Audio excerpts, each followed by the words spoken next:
Hello everyone, welcome to law learning school. आज के इस पर्टिकुलर सेशन में हम डिस्कस करेंगे important cases of Indian contract act 1872। इसमें हमने 3 इंपॉर्टेंट केसेस डिस्कस करेंगे। सबसे पहले इंडियन कॉन्ट्रैक्ट एक्ट 1872 की हिस्ट्री एंड इंट्रोडक्शन हम लास्ट सेशन में कर चुके हैं, देख लीजिएगा। ठीक है, बात करें हमारा इंडियन कॉन्ट्रैक्ट एक्ट 1872 जो है वो इनेक्ट किया गया था किसके द्वारा? बाय द ब्रिटिशर्स के द्वारा। ठीक है, whom made the existing English case law basis of Indian Contract Act 1872। ठीक है, सबसे पहला केस है आपका वॉल्फर वर्सेस वॉल्फर 1919 का। इसमें 2 पर्सन थे, एक मिस्टर वॉल्फर और दूसरी उनकी वाइफ मिसेस वॉल्फर। ठीक है, ये श्रीलंका में रहते थे। ठीक है, और छुट्टियां मनाने के लिए कहां पर गए थे? इंग्लैंड में गए थे। ठीक है, फैक्ट केस देख लेते हैं। देखो, वॉल्फर वर्सेस वॉल्फर 1919 का केस है। इस केस में कोर्ट ने डिस्कस किया था कि जब भी कॉन्ट्रैक्ट किया जाता है तो वहां पर देखा जाता है कि पार्टीज की इंटेंशन थी कि वो क्रिएट करना चाहते हैं legal relationship between the parties. क्या जो कॉन्ट्रैक्ट हुआ है वो इनफोर्सेबल है या नहीं? अब इस केस में क्या हुआ था कि हस्बैंड एंड वाइफ जो है वो कहां पर रहते थे? श्रीलंका में रहते थे। ठीक है, श्रीलंका में रहते थे, लेकिन छुट्टियां मनाने के लिए कहां पर गए? इंग्लैंड में गए। ठीक है, इंग्लैंड में गए, लेकिन जब वो इंग्लैंड में गए तो कुछ हेल्थ इश्यूज होने के कारण उनकी वाइफ को वहीं पर रहना पड़ा, क्योंकि डॉक्टर ने उनको एडवाइस किया कि आपकी हेल्थ के अकॉर्डिंग जो श्रीलंका का वेदर है वो सुटेबल नहीं है और आपको कुछ टाइम के लिए इंग्लैंड में ही रहना पड़ेगा। ठीक है, अब हुआ क्या? अब जब हस्बैंड वाइफ दोनों, एक श्रीलंका चला गया, दूसरा इंग्लैंड में रह गया, तो दोनों हस्बैंड एंड वाइफ के बीच में हुई अरेंजमेंट। उनके बीच में हुआ प्रॉमिस कि हस्बैंड ने प्रॉमिस किया कि वो अपनी वाइफ को एवरी मंथ 30 पाउंड जो है वो दिया करेंगे। अब हस्बैंड कुछ टाइम तक तो इस अरेंजमेंट को फुलफिल करते रहे। ठीक है, लेकिन कुछ डिफरेंसेस होने के कारण वाइफ और हस्बैंड जब दूर रहने लगे तो उनके बीच में कुछ मिसअंडरस्टैंडिंग्स हो गई और ठीक है, और उनके रिलेशन में भी कुछ जो है वो उनके रिलेशन बीच में से बिगड़ने लग पड़े, जिसके कारण जो है वो मिस्टर वॉल्फर ने जो है वो स्टॉप कर दिया उनको मनी सेंड करना। देन मिसेस वॉल्फर ने फाइल किया suit for enforcing his arrangement. ठीक है, और मिसेस वॉल्फर ने क्या कर दिया कि सूट फाइल कर दिया कि मेरे को एवरी मंथ 30 पाउंड जो है वो दिए जाते थे, पहले प्रॉमिस किया था, कुछ टाइम तक देते रहे, लेकिन अब जो है वो नहीं दे रहे। फिर मैं कहां से अपना पालन पोषण करूंगी, कहां से मैं अपने आप का खर्चा करूंगी? ठीक है, तो यहां पर कोर्ट ने इस सूट को डिसमिस कर दिया। क्यों डिसमिस कर दिया? जजमेंट क्या थी? लॉर्ड एटकिन के द्वारा दिया गया केस था ये। ठीक है, डिसाइड करा गया था। इस केस में कोर्ट ने कहा कि जब भी कॉन्ट्रैक्ट होता है तो सबसे पहले देखा जाता है कि जो भी अरेंजमेंट हुआ है पार्टीज के बीच में, क्या ये इनफोर्सेबल है या नहीं है। ठीक है, इनफोर्सेबल है या नहीं है। दूसरा, पार्टीज की इंटेंशन थी कि वो क्रिएट करना चाहते हैं लीगल रिलेशनशिप या नहीं। ठीक है, who laid down that not every arrangement can be a contract hence enforceable as one thing else to be examined while saying the enforceability। कि जब भी हम कॉन्ट्रैक्ट देखते हैं कि यहां पर कॉन्ट्रैक्ट हुआ तो सबसे पहले हम क्या डिस्कस करते हैं, क्या देखते हैं? सबसे पहले हम देखते हैं क्या इसकी इन्फोर्सेबिलिटी है या नहीं, तभी तो वो कॉन्ट्रैक्ट बनेगा। लेकिन ये जो केस था उसमें पार्टीज के बीच में डोमेस्टिक प्रॉमिस हुआ था। इन पार्टीज की कोई इंटेंशन नहीं थी कि वो क्रिएट करना चाहते हैं लीगल रिलेशनशिप। ठीक है, टू इनकर लीगल ड्यूटी, कि वो लीगल ड्यूटी को फुलफिल करना चाहते, इस तरह की कोई उनकी इंटेंशन नहीं थी। इसलिए इस बेस पर कोर्ट ने जो है वो इस सूट को डिसमिस कर दिया। अब नेक्स्ट केस क्या है? There are the 3 main characters in this case. Lalman Shukla versus Gauri Dutt का केस है। इसमें है एक गौरी दत्त जो कि है मास्टर।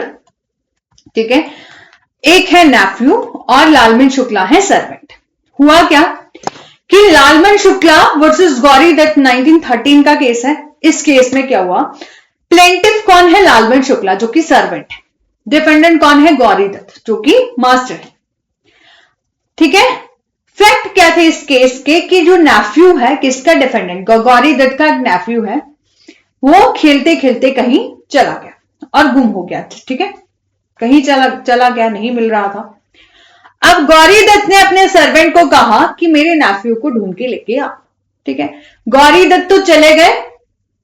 गौरी दत्त ने सर्वेंट को कहा कि तुम नेफ्यू को ढूंढ के लेके आओ। अब लालमन शुक्ला जो कि सर्वेंट है वो तो ढूंढने चले गए। अब गौरी दत्त ने सोचा कि मैं एक रिवॉर्ड अनाउंस कर देता हूं जिसके कारण किसी को भी जो नेफ्यू मिलेगा तो वो जल्दी से ढूंढ के लेके आएगा और मेरे पास दे देगा, मतलब हमें सौंप देगा, है ना। छोटा बच्चा होगा, उसको नहीं पता होगा कहां जाना है कहां नहीं। तो उन्होंने रिवॉर्ड अनाउंस कर दिया 500 रुपीज का। बट जो सर्वेंट था उसको कोई नॉलेज नहीं था, क्योंकि लालमन शुक्ला तो ऑलरेडी उसको ढूंढने के लिए चले गए थे। उस टाइम उनको कोई भी नॉलेज नहीं था।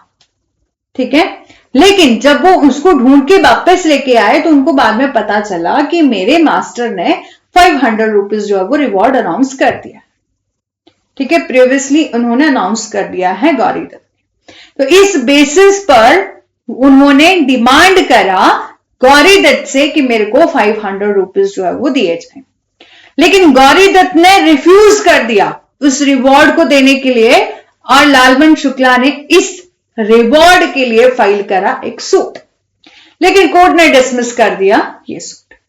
कोर्ट ने हेल्ड किया there was no contract between the parties as there was no knowledge of offer to the Lalman Shukla and there was no valid acceptance of the offer and hence there was no valid contract। यहां पर court ने कहा कि कोई भी contract नहीं हुआ है between the parties. Lalman Shukla और गौरी दत्त के बीच में कोई कॉन्ट्रैक्ट नहीं हुआ, क्योंकि गौरी दत्त ने जब रिवॉर्ड अनाउंस किया था तो लालमन शुक्ला ऑलरेडी चले गए थे उसको ढूंढने के लिए। और दूसरा कि लालमन शुक्ला जो कि सर्वेंट है, उनकी ड्यूटी बनती है कि वो नेफ्यू को ढूंढ के लेके आए। उनके बीच में कोई वैलिड ऑफर नहीं हुआ, कोई वैलिड एक्सेप्टेंस नहीं हुआ और ना ही नो वैलिड कॉन्ट्रैक्ट। ठीक है, इस बेस पर उन्होंने डिसमिस कर दिया ये सूट। अब थर्ड केस क्या है, कार्बोलिक स्मोक वॉल कंपनी। ठीक है, कार्बोलिक स्मोक वॉल नाम की एक कंपनी है जो कि एक दवाइयां बनाती है। Carlill versus carbolic smoke wall company का केस है, 1892 का केस है। यहां पर क्या हुआ था, कंपनी ने एडवर्टाइजमेंट, न्यूज़पेपर में एडवर्टाइजमेंट दिया कार्बोलिक स्मोक वॉल कंपनी ने, और कंपनी ने अनाउंस कर दिया प्राइस 1000 पाउंड, और ये दावा किया कि यदि हमारी इस दवाई को आप जो है वो, हमारी स्मोक वॉल नाम की दवाई को यदि आप कंज्यूम करते हो, एज पर डिस्क्रिप्शन आप जो है वो उसको कंज्यूम करते हो, तो आपको इन्फ्लुएंजा नाम की बीमारी जो है वो नहीं होगी। ठीक है, इन्फ्लुएंजा क्या था, जिस तरह से हमारे यहाँ कोविड-19 आया था उसी तरह से उस टाइम वहां पर इन्फ्लुएंजा जो है वो नाम की बीमारी चली थी। अब प्लेंटिफ जो कि कार्लिल है, ठीक है, उन्होंने उस दवाई को एज पर इंस्ट्रक्शन ही यूज किया। ठीक है, लेकिन फिर भी उनको इन्फ्लुएंजा जो है वो हो गया। अब उन्होंने क्लेम करा रिवॉर्ड 1000 पाउंड का, बट कंपनी ने रिवॉर्ड देने से मना कर दिया। आर्गुमेंट क्या थे कंपनी के, कंपनी वालों ने कहा advertisement was very vague and unclear, कि जो हमने एडवर्टाइजमेंट दिया था वो बिल्कुल क्लियर नहीं था, अस्पष्ट था, और कोई भी कॉन्ट्रैक्ट नहीं हुआ between the Carlill and company, कोई भी कॉन्ट्रैक्ट नहीं हुआ between the Carlill and company. And third argument क्या दिया, there was no intention to create legal relations, कानूनी संबंध बनाने का कोई यहां पर इरादा नहीं था। लेकिन यहां पर कोर्ट ने हेल्ड किया कि जो एडवर्टाइजमेंट थी वो कोई भी वेग नहीं थी, रेदर देन वो बिल्कुल क्लियर थी और डेफिनेट ऑफर उसमें दिया गया था।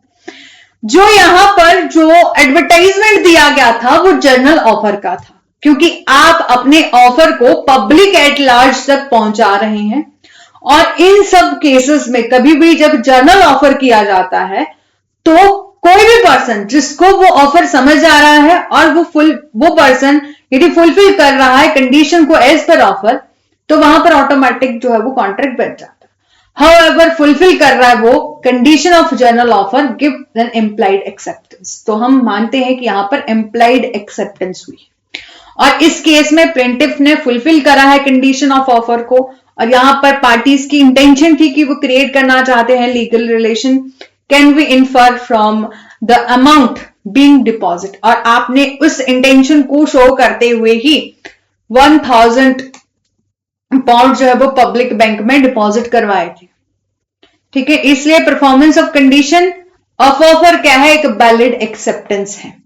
ठीक है, कि जो परफॉर्मेंस ऑफ कंडीशन हुआ है किसी भी ऑफर का वो एक वैलिड एक्सेप्टेंस है। और यहां पर जो कार्लाइल है वो बिल्कुल जो है वो बिल्कुल यहां पर कंपनी जो है वो बिल्कुल लाइबल है कार्लाइल को क्या करने के लिए, कंपनसेशन देने के लिए। ठीक है, बिल्कुल इंटाइटल है कार्लाइल जो है वो कंपनसेशन लेने के लिए। आई होप कि आपको ये तीनों केस समझ में आए होंगे। Thank you so much. और ये हमारे डेमो सेशन रहेंगे। यदि आप इंडियन कॉन्ट्रैक्ट एक्ट को कंप्लीट जो है वो पढ़ना चाहते हैं तो हमारे लॉ लर्निंग स्कूल एप्लीकेशन पर जाके जो है वो क्या कर सकते हैं, आप कंप्लीट इंडियन कॉन्ट्रैक्ट एक्ट को हम कंटिन्यू करेंगे डेली के डेली क्लासेस में। ठीक है, तो आप जो है वो उसको बाय कर सकते हैं, डेली की डेली क्लासेस देख सकते हैं जिसमें आपको बहुत डिटेल में क्लासेस भी दी जाएंगी, नोट्स भी दिए जाएंगे हिंदी और इंग्लिश दोनों ही लैंग्वेज में। Thank you so much. I hope कि आपको सेशन अच्छा लगा होगा।